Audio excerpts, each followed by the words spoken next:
thank all of you for joining us today to honor and to remember the vision and the values of Nelson Mandela. Nelson Mandela is not only the model of what a peace builder is and should be. Nelson Mandela is the gold standard.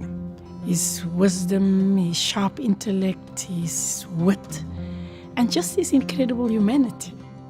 The first inaugural Nelson Mandela Lecture in Washington, D.C. comes at a very important time, reminding everyone of the impactfulness of a leadership model that's focused on inclusivity and reconciliation as opposed to polarization and conflict. So it's a very important day today to inaugurate the lecture series, and we have a wonderful, very energetic keynote speaker with us today who has herself been a critical player through South African history.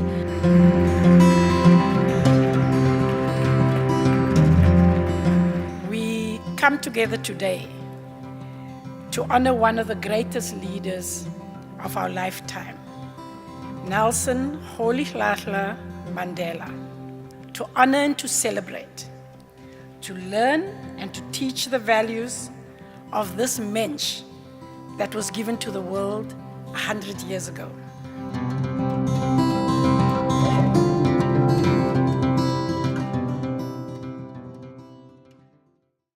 USIP has established the Nelson Mandela Lecture as a tribute to a man that continues to inspire many of us, who left behind an extraordinary legacy.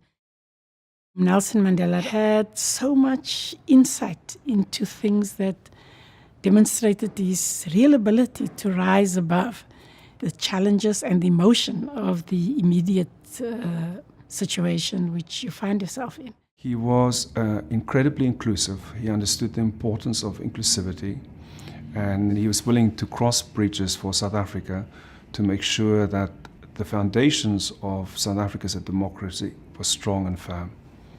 And he was such a firm believer always that power is not something that gives you authority. It's actually something that bestows upon you a huge burden and of responsibility.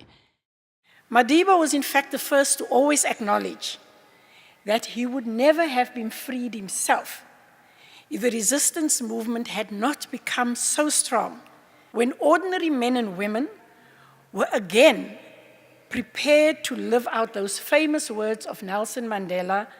When he stood in the dock, he said, "These are the ideals for which I hope to live for. But if needs be, these are the ideals for which I am prepared to die." He didn't just do peace in South Africa. He was off doing other kinds of peace processes. He also became involved in bringing peace to Burundi, trying to bring peace to the DRC, in trying to overcome problems between the United States and Libya. He sought to be a peacemaker and facilitator in Northern Ireland.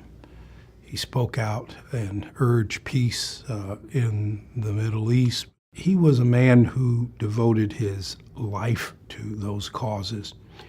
That was really the inspiration and the genius of what his legacy includes.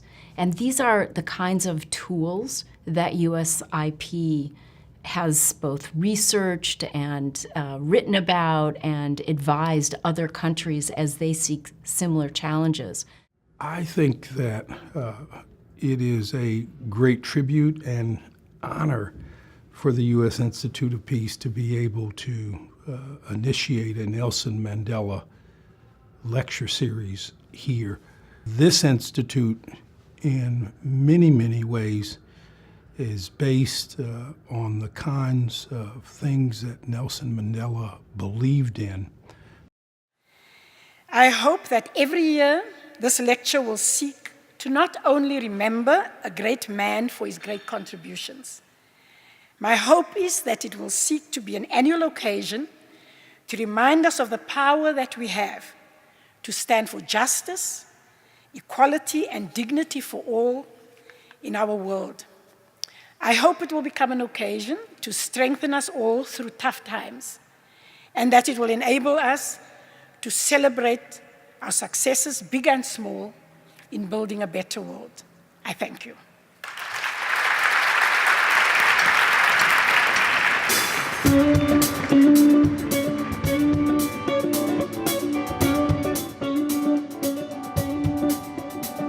Bring back Nelson Mandela, bring him back home to Soweto.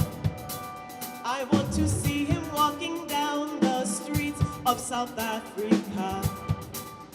Tomorrow, bring back. Nelson Mandela stood for, and still stands for, the priority of approaching conflict in ways that enable society to move forward positively and constructively.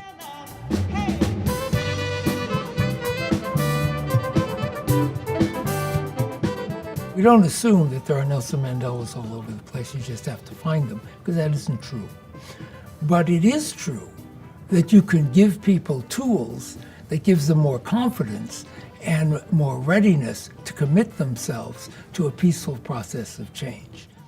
And so having the lecture here at the US Institute for Peace, looking out on the National Mall and also looking out at the Lincoln Memorial in the shadows of another giant who paid a heavy price with his own life for social justice and for the peace and stability of the US as a country, I think is very meaningful. And I think it's more necessary than ever today. And I hope that the United States Institute for Peace will continue on its bold path. And so I wish you well in your work. And I thank you for using our Tata Madiba as the standard, the golden standard, by which you will measure your own work and inspire yourselves to do the work you do. We need heroes like Nelson Mandela. We thirst for heroes like Nelson Mandela who help us to see what's possible and push us to be our better selves. We'd like to present Ambassador Curls a small token of our appreciation and to commemorate the first of many lectures to celebrate President Nelson Mandela. Thank you once again. Thank you very much. Thank you everyone for joining us today. We'll look for you next year.